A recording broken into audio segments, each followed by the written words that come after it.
안녕하세요. 연금이야기 차경수입니다. 공무원연금 조기 수령자는 많지 않은데 국민연금 조기 수령자는 꽤 됩니다.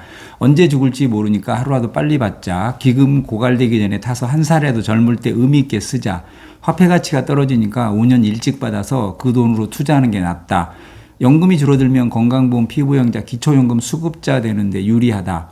국민연금을 당겨받으면 정말 좋은 점만 있는지, 공무원연금 조기 퇴직연금 제도와 다른 점은 뭔지, 둘 다 연금액이 많이 줄어드는데 실제 얼마나 손해가 큰지 예를 들어보겠습니다. 100만 원 받을 거 5년 당겨서 받으면 70만 원으로 줄지만 그렇게 5년 일찍 받으면 4천만 원 넘는 공짜 연금이 생기고 그걸 투자해서 불리면 언제 죽을지 모르는데 조기연금이 답이다. 조기 연기연금 관련 영상에 이런 댓글들이 무척 많습니다. 시내 직장이라는 공기업도 60세면 퇴직을 하는데 국민연금이 바로 나오지 않습니다. 나이에 따라서 3년에서 5년을 기다려야 합니다. 65년생은 64세부터 69년생 이후는 65세부터 국민연금이 나옵니다. 2년 더 늦추자는 개혁안도 나와 있는 상황이니까 소득이 끊기고 연금이 나올 때까지 소득 공백기가 점점 길어지는 것 같습니다. 그러다 보니까 당겨받지 않으면 생활이 어려운 사람도 있습니다. 개인연금, 퇴직연금으로 버틸 수 있는 사람도 있고 아예 버틸 수 없는 사람도 있습니다. 문제는 손해가 있더라도 어쩔 수 없이 당겨받을 수밖에 없다. 이렇게 얘기하는 게 아니고 언제 죽을지 모른다거나 기금이 고갈된다거나 화폐가치, 건보료, 기초연금과 연관지어서 조기 수령을 합리화하려는 분들도 계신 것 같습니다. 국민연금이 많으면 기초연금이 깎인다. 이건 맞습니다. 그러나 연계 감액 제도는 폐지될 확률이 매우 높고 기초연금 덜 깎이기 위해서 국민연금을 줄이겠다는 건 옳지 않다고 봅니다. 그리고 조기 수령으로 국민연금이 깎이면 기초연금 수급자 되는데 도움이 된다고 잘못 알고 있는 사람이 있습니다. 그렇지 않습니다. 기초연금 소득 인정액을 산정할 때 국민연금 기준연금액을 반영합니다. 조기 수령에서 연금이 줄어도 반대로 연기해서 연금이 늘어도 기초연금 수급자 되는 데는 아무런 유불리가 없습니다. 정상 수령하면 100만 원 받을 거 5년 당겨받아서 70만 원만 받아도 기초연금 수급자 결정할 때 100만 원으로 계상한다는 뜻입니다. 유족연금도 마찬가지로 기준연금액을 기준으로 연금을 산정하기 때문에 조기 수령이나 연기연금이 유족연금에 영향을 미치지 않습니다. 그러나 건보료 피부양자 산정 시에는 실제 받는 연금으로 계상합니다. 즉 정상 수령하면 피부양자 탈락인데 조기연금 수령에서 연금이 줄어서 피부양자 조건에 들어갈 수도 있습니다. 그렇게 해서 10년 정도 피부양자 자격을 유지할 수 있고 건보료에서 많이 득을 볼 것 같다. 그럼 조기연금도 괜찮다고 봅니다. 그러나 뒤에 시뮬레이션을 보시면 알겠지만 국민연금이 매년 인상되기 때문에 조기 수령으로 잠시 피부양자 조건을 유지할 수는 있지만 몇 년 지나면 다시 커트라인 밖으로 밀려날 수 있습니다. 별 효과도 못 보고 연금만 줄었네? 그럴 수도 있으니까 꼼꼼하게 따져보시기 바랍니다.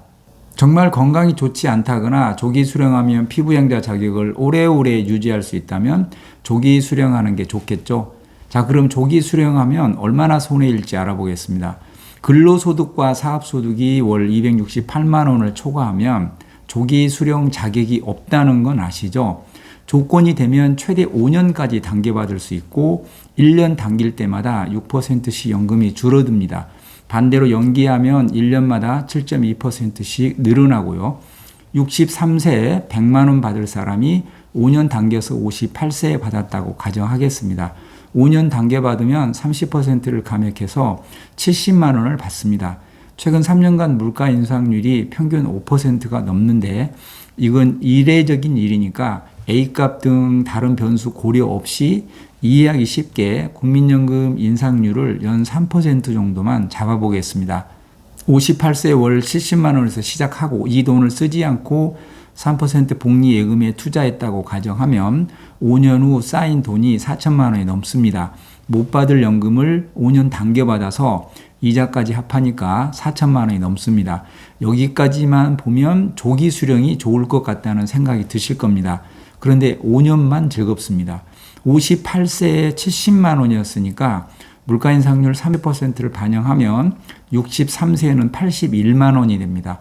그러니까 조기 수령하는 사람도 계속 연금이 인상되니까 63세에는 81만 원이 된 것입니다. 63세 정상 수령하는 사람도 그동안 연금이 올랐으니까 116만 원을 받습니다. 63세의 조기는 81만 원으로 출발하고 정상은 116만 원으로 출발합니다. 시작부터 약 35만 원 차이가 납니다. 매년 물가 인상률만큼 연금이 오르기 때문에 5년 후 68세에는 조기 수령한 사람은 94만 원, 정상 수령자는 134만 원으로 5년 지나니까 어느덧 월 40만 원 차이가 납니다.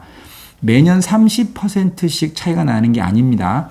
똑같이 3%씩 인상되어도 모수가 큰 정상수령연금의 인상액이 더 크고 복리 효과가 있기 때문에 갈수록 차이가 벌어집니다. 이렇게 해서 73세에는 조기가 109만 원, 정상이 156만 원으로 월 47만 원 차이가 나고 78세에는 차이가 55만 원으로 벌어집니다.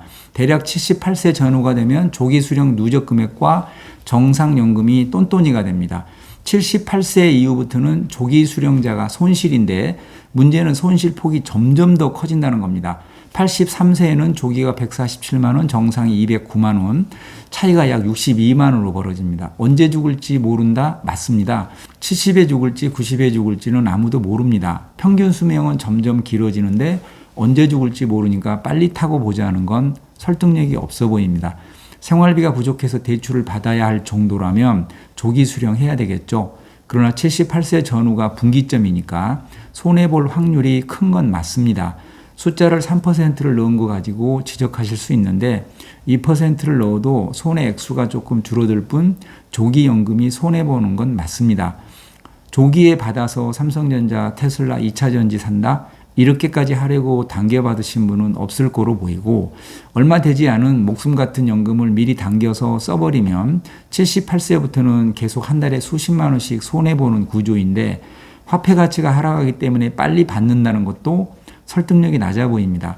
정말 언제 죽을지 모르고 기금 고갈되면 내 돈 어떻게 될지 모르니까 불안해서 조기 수령하는 사람도 덜어는 있겠지만 연금 부족이 주 원인일 걸로 생각합니다. 저는 개인연금, 퇴직금 등으로 버틸 수 있으면 버티시라고 합니다. 언제 죽을지 모르니까 조기 수령하겠다는 건데 거꾸로 언제 죽을지 모르니까 조기 수령하지 말라고 말씀드립니다. 그래도 조기 수령하시는 분들이 꽤 되는 것 같습니다. 공무원연금도 65세에 나옵니다. 앞으로는 60세 정년 퇴직하는 공무원들도 퇴직하면 바로 연금이 나오지 않습니다. 내년에 퇴직하면 2년 있다가 62세에 나오고 2027년에 퇴직하면 63세, 2030년에 퇴직하면 64세, 2033년 이후 퇴직자는 65세에 공무원연금이 나옵니다. 정년 연장이 되겠지만 당장 내년에 퇴직하시는 분들은 2년을 연금 없이 버티셔야 합니다. 공제 퇴직수당 개인연금 인출 전략을 잘 짜십시오. 적립 운용 못지않게 인출 전략이 중요합니다. 여러 번 말씀드렸는데 이렇게 계단식으로 인출 전략을 짜지 마시고 완만하게 생활비를 줄이는 인출 전략을 짜시기 바랍니다.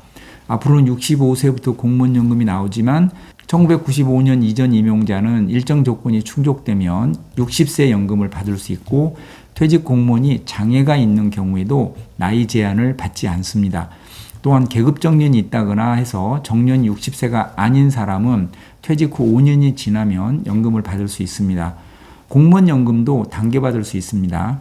조기 퇴직연금이라고 합니다. 국민연금과 비슷하지만 감액률이 국민연금보다는 조금 적습니다. 국민연금은 1년마다 6%씩 감액하지만 공무원연금은 5%씩 감액합니다. 단계받는 기간이 1년 이내는 5% 감액하고 1년 초과 2년 이내는 10% 감액합니다. 이렇게 최대 5년까지 단계받을 수 있는데 5년 단계면 최대 25%가 감액됩니다. 건강하고 아프지 않으면 돈 들어갈 곳 없다. 맞습니다. 나는 한 달에 500만 원도 모자란다. 이 말도 맞습니다. 각자 소비 패턴이 있기 때문에 각자가 노후 필요자금을 정해야 합니다. 오래 사는 것보다 아프지 않고 건강하게 살다가 죽겠다는 사람이 훨씬 많을 겁니다. 문제는 내 마음대로 안 된다는 거죠. 연금 없이 오래 사는 건 재앙입니다. 우선 조기 수령해서 불을 끄고 복리이자 부담을 줄이기 위해서 70세 정도의 주택연금으로 보충해서 살겠다든지 이런 명확한 대책이 있어야 합니다. 막연하게 우선 당겨서 쓰고 70 넘어서 아프지 않길, 돈 들어갈 일 없길 기도하며 살다 재수없어 110세까지 살게 되면 재앙이겠죠. 이런 가능성도 배제할 수는 없습니다. 연금 부자로 축복받으시기 바랍니다. 또 뵙겠습니다. 감사합니다.